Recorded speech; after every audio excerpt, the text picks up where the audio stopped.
محترم سامعین، اللہ رب العزت نے اپنی پہچان کے لیے اس کائنات کو سجایا اور پھر کم و بیش 18,000 مخلوقات کو اس کائنات میں بسایا. پھر ان میں سے حضرت انسان کو اشرف المخلوقات بنایا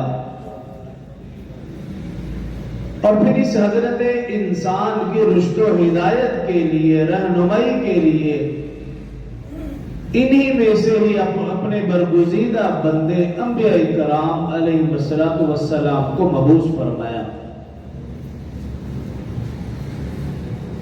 انبیاء کرام علیہ السلام کے سلسلے کا آغاز حضرت آدم علیہ السلام سے فرمایا اور اس کا اختتام حضرت محمد رسول اللہ صلی اللہ علیہ وآلہ وسلم پر فرمایا.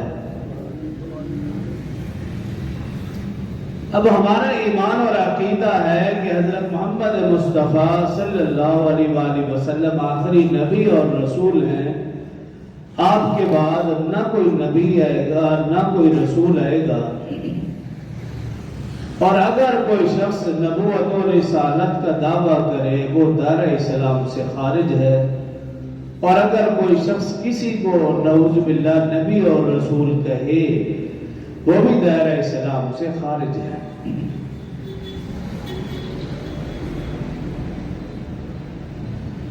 انبیاء کرام کی تاریخ اور ان امتوں کی تاریخ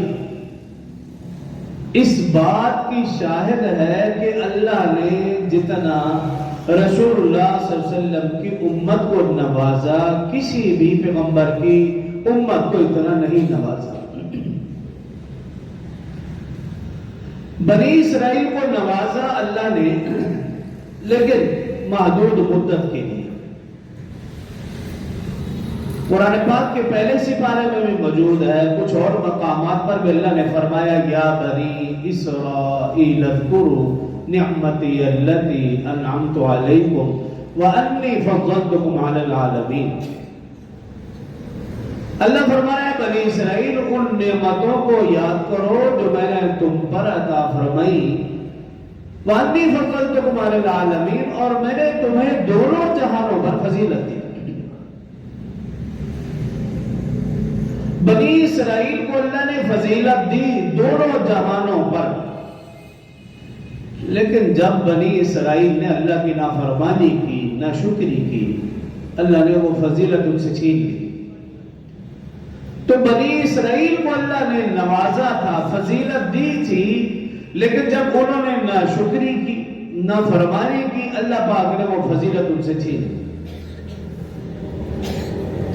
لیکن اس امت کو جو اللہ پاک نے نوازا، خوب نوازا، دنیا میں بھی اس امت کو اللہ پاک نے نوازا اور آخرت میں بھی اللہ تعالیٰ اس امت کو نوازے گے اور خوب نوازے گے. اور جو اس امت کو نوازا اس کے لیے اللہ رب العزت نے چوتھے پارے میں اعلان فرمایا، ارشاد فرمایا کنتم خیر امہ، کہ تم بہترین امت ہو. خیر امہ کا لفظ اللہ نے آدم سے لے کر عیسیٰ تک کسی بھی امت کے لیے، کسی بھی قوم کے لیے اللہ نے یہ لفظ نہیں فرمایا. یہ لفظ خاص اس امت کے لیے عطا فرمایا کہ کنتم خیر امہ، کہ تم بہترین امت ہو. کس وجہ سے بہترین امت؟ آگے اللہ نے فرمایا اخرجت للناس، کہ تم لوگوں کے لیے نکلو، اس لیے بہترین ہو. ویسے بہترین نہیں. ہمارے اندر کون سی خوبی ہے، کیا کمال ہے کہ اللہ نے ہمیں بہترین قرار دے دیا؟ اس کی کچھ وجوہات اللہ نے بیان فرمائی ہیں. تم بہترین امت ہو، لیکن اخرجت للناس، جب تم لوگوں کے لیے نکلو گے پھر بہترین. اور آگے یہ بھی بتا دیا بھی کیوں نکلے.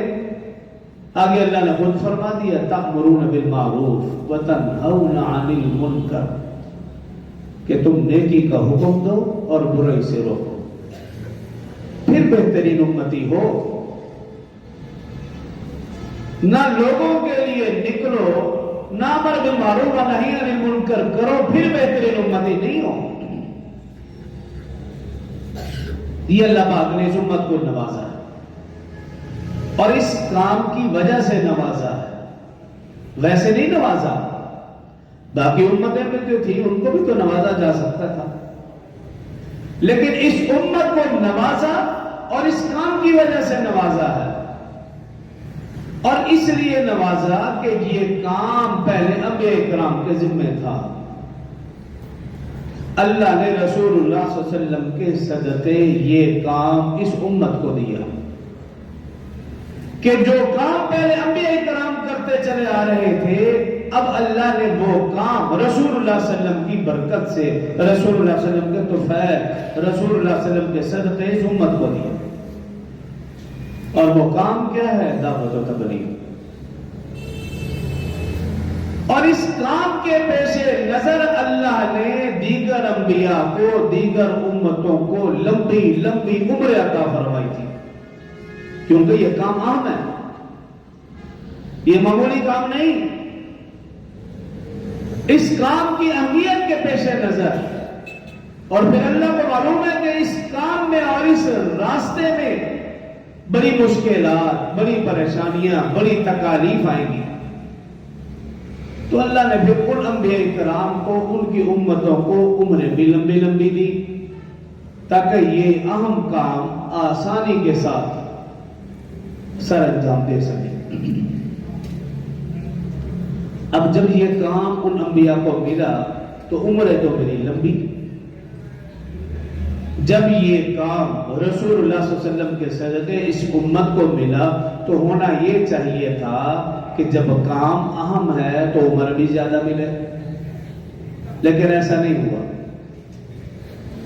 کام تو بہت اہم، دعوت و تبلیغ والا، صبر آزما، پریشانیاں، مشکلات، کہ اس کام کے لیے ابراہیم علیہ السلام کو 40 دن تک آگ میں ڈال دیا گیا۔ اس کام کی وجہ سے روایات میں حضرت نوح علیہ السلام کو پتھر مارتے ان کی قوم، یہاں تک کہ وہ پتھروں میں دب جاتے، حضرت جبرائیل آتے، پتھروں کو ہٹاتے، ان کو کھڑا کرتے، پھر اس کام میں لگ جاتے، پھر توحید کا پرچار کرتے، توحید کا علم بلند کرتے۔ 950 سال تک انہوں نے تبلیغ کی۔ تمام انبیاء کرام علیہ السلام کی مثالیں موجود ہیں۔ اسی طرح رسول اللہ صلی اللہ علیہ وسلم کی زندگی دیکھ لیجئے،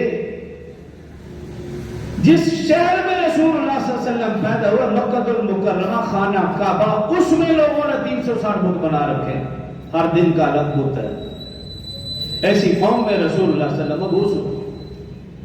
اور پھر کنبہ قبیلہ برادری دیکھیے کہ رسول اللہ صلی اللہ علیہ وسلم انہیں تبلیغ کر رہے ہیں اور وہ آپ کو پاگل کہتے ہیں، ساحر کہتے ہیں، مجنون کہتے ہیں، دیوانہ کہتے ہیں، شاعر کہتے ہیں، کہتے نہیں پتھر پھینکتے ہیں۔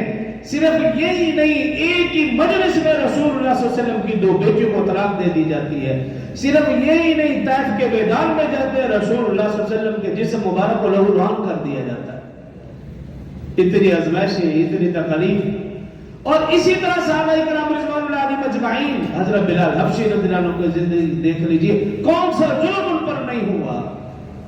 خواتین کی مثال دیکھ لیجئے، حضرت سمیہ رضی اللہ عنہ کو شہید کر دی گیا، حضرت زنیرہ رضی اللہ عنہ کی آنکھیں نکال دی گئی،